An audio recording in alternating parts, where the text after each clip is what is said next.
ചില കുടുംബത്ത് ജനിക്കുന്നതൊക്കെ പെൺമക്കളായിരിക്കും. അപ്പോൾ അവിടുത്തെ അച്ഛനും അമ്മയ്ക്കും അവർക്കൊരു മോന് വേണം എന്നൊരാഗ്രഹം ഉണ്ടാകും. അപ്പോൾ അവർ വീണ്ടും വീണ്ടും മക്കളെ ഉണ്ടാക്കും, പ്രസവിക്കും.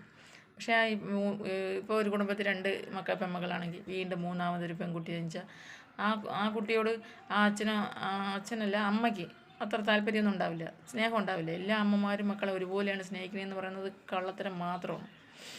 അവരെ ഇഷ്ടത്തിനനുസരിച്ച് ഒരു മോനായി ജനിക്കാത്തതിൻ്റെ ഒരു വിഷമം അവരുടെ മനസ്സിൽ എപ്പോഴും ഉണ്ടായിട്ടായിരിക്കും ആ കുട്ടിയോട് ജീവിതം അവസാനം വരെ പെരുമാറുന്നത്. ബാക്കി 2 മക്കളെയും ആത്മാർത്ഥമായിട്ട് സ്നേഹിക്കും.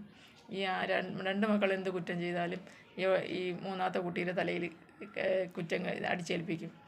അവളെ അത്ര കെയർ കൊടുക്കില്ല, അവളെ അത്ര സ്നേഹിക്കില്ല, അവളെ എപ്പോഴും വഴക്കും കുറ്റപ്പെടുത്തലും വിഷമങ്ങളും മാത്രം കൊടുത്ത് അവളെ ഒറ്റപ്പെടുത്തി കളയും. ഈ അച്ഛനും സ്നേഹിക്കുന്ന പോലെയല്ലേ ബാക്കി സഹോദരങ്ങളും ഇത് കണ്ട് പഠിച്ച് സഹോദരങ്ങൾ അവളെ ഒരിക്കലും സ്നേഹിക്കില്ല. അവളെ എപ്പോഴും അകറ്റി തന്നെ നിർത്തി അവളെ ഒറ്റപ്പെടുത്തി ജീവിക്കും. കുടുംബത്തെ ഒരു കുട്ടിയാവട്ടെ 2 കുട്ടിയാവട്ടെ ഉള്ളതിനെ ഒരുപോലെ സ്നേഹിക്കാൻ പഠിക്കുക അച്ഛനും അമ്മയും. പക്ഷേ അല്ലാതെ നിങ്ങളെ ഇഷ്ടങ്ങൾക്ക് വേണ്ടി ഒരു ജീവന് കുരുതി കൊടുക്കാൻ അനുവദിക്കരുത്. ഒറ്റപ്പെടലിൻ്റെ വേദന അത് വളരെ വലുതാണ്.